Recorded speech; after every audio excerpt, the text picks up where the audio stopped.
En ce jour de vote des Européennes au pays du Brexit, Theresa May ne doit plus savoir à quel saint se vouer. Son plan de la dernière chance pour le Brexit a été rejeté par les députés et lui a valu une nouvelle démission.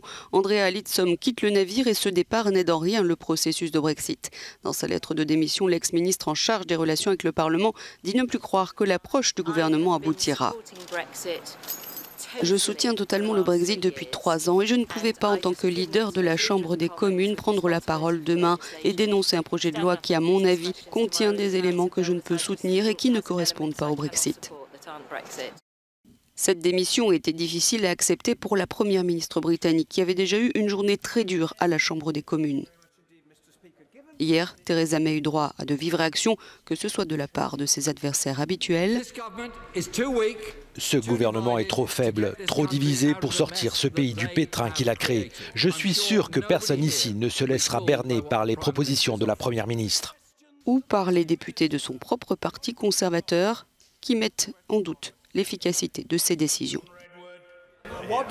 Que dit la Première ministre aux nombreux citoyens qui pensent que le gouvernement aurait dû tenir sa promesse de nous faire sortir le 29 mars, avec ou sans projet de sortie?